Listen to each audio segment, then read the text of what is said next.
indication of question 1. Risk of bonds cause LM curve to shift to the left.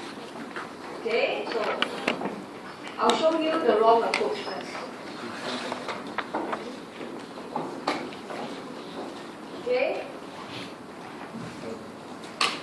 Wrong approach for question 5 was student merely states the vertical intercept of LM to be H0 minus M over P over H2.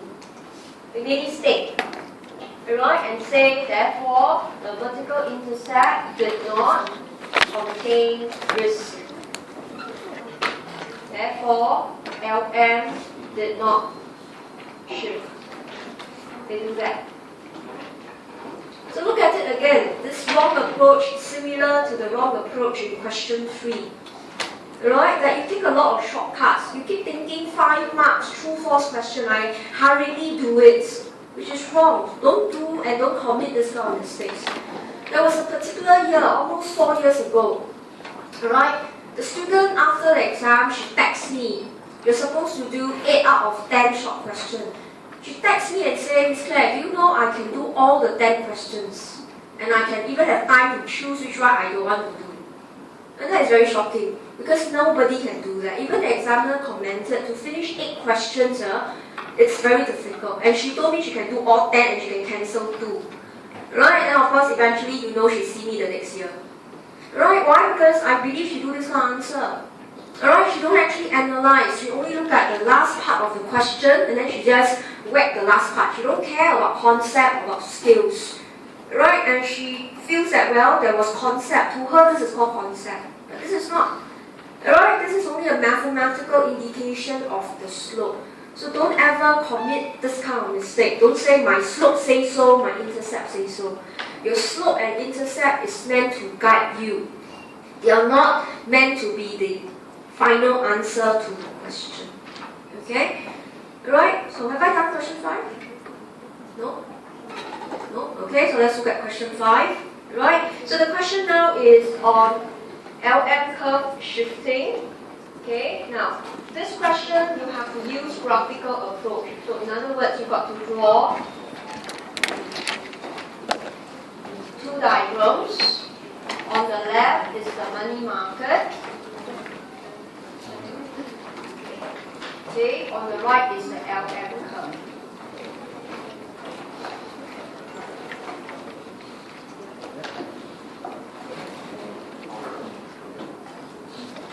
So I can't use mathematical approach. See the difference between question 3 and 5. Question 3, I need to derive a new function because the equation changed. But question 5, the equation didn't change. I really got to analyze using the existing function. Right? So this is called graphical approach. We have done this briefly in the lecture notes. How does the LM comes about? It is actually the intersection of money supply with money demand.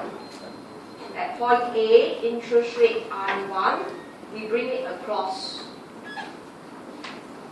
This is how we get the LM curve.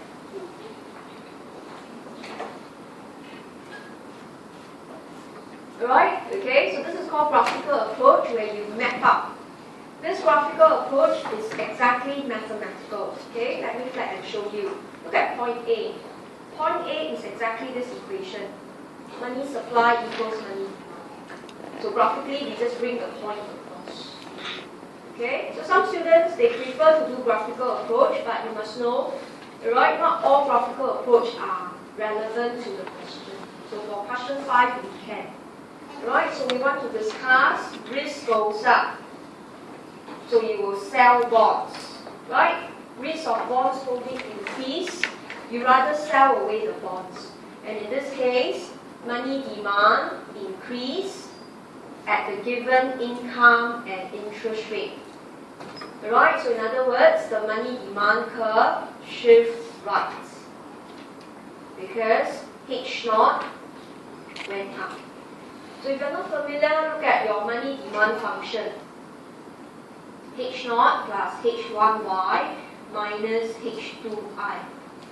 Right, in the entire analysis, risk of bonds holding went up. So income should be unchanged. So you are still at Y1.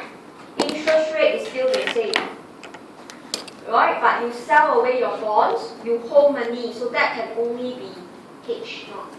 So in other words, the money demand curve shifted rightwards.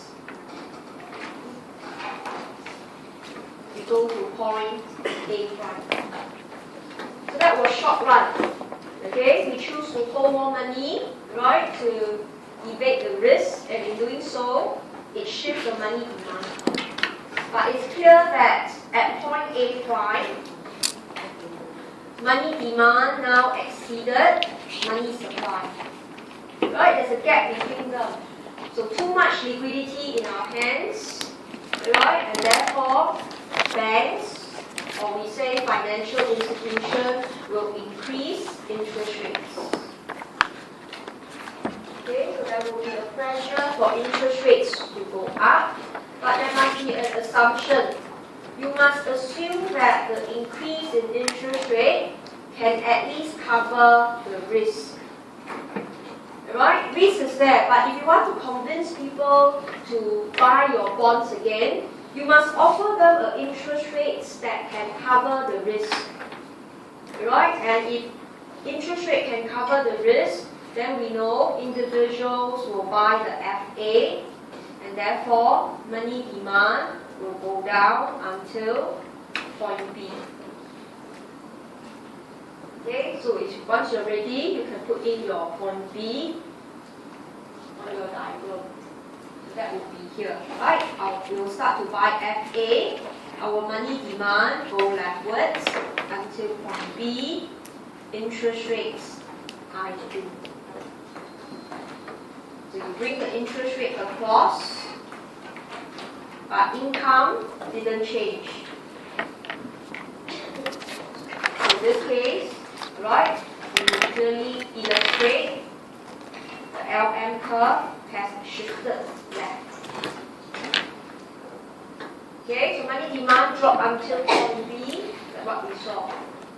Okay, and therefore we can actually map up LM2, where LM1 actually shift left to LM2. The statement generally is true. Right, so a difficult question, but right, what we did was we have only done E and P. We have explained, right? We have proved with our diagram, but we also include our assumption. You can only go to point B if you believe that the risk is well covered. Right? So in this case, we will end off the question or the answer with a however. So what is one thing that we can comment on? Right? Risk. Look at Thailand. Right? The risk level in Thailand is literally growing every day. Risk is not constant. But interest rate, once you change it, it must be constant. So we will highlight, however, right, risk, okay, can be increasing, okay, and uncertain. Therefore, increase in interest rate may not cover the risk. Right, we wanted the economy to go to point B. But there was an assumption that you can measure risk, then you can match with the interest rate. But in the real world, risk can be increasing and it's uncertain. It goes up, maybe 2 days later it will drop. Nobody knows. Right? Just look at Thailand, for example.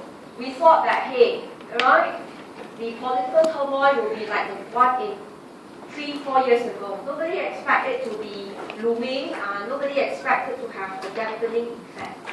Okay, so in this case, we will highlight increase in risk may not cover risk, and therefore individuals may not buy FA. And money demand, right, in this case, did not drop to point B. Right, okay, and therefore LM may not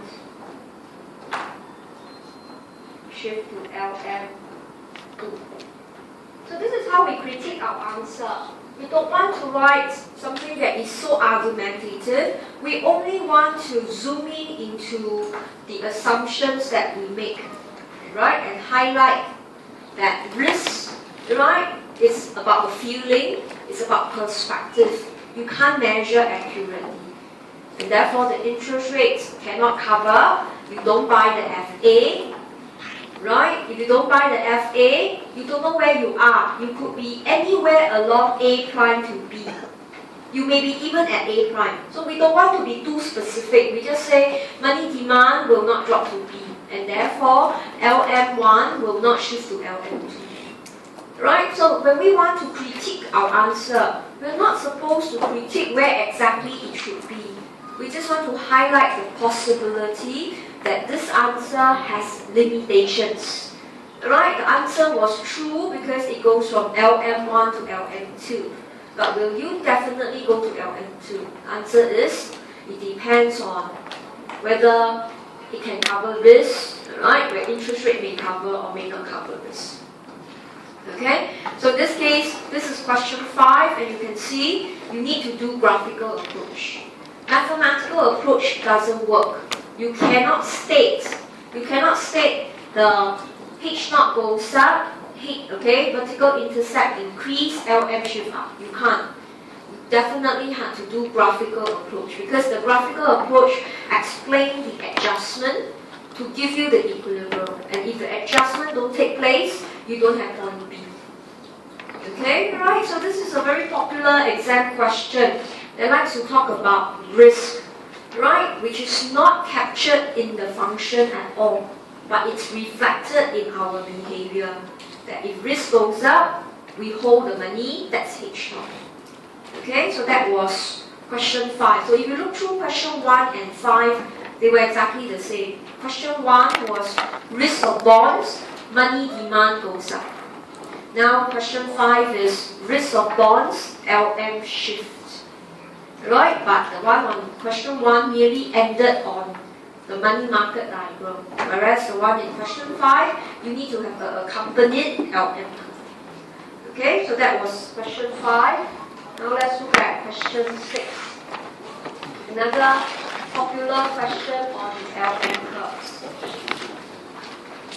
The LM is horizontal, then the economy is at a replenishing track. Okay.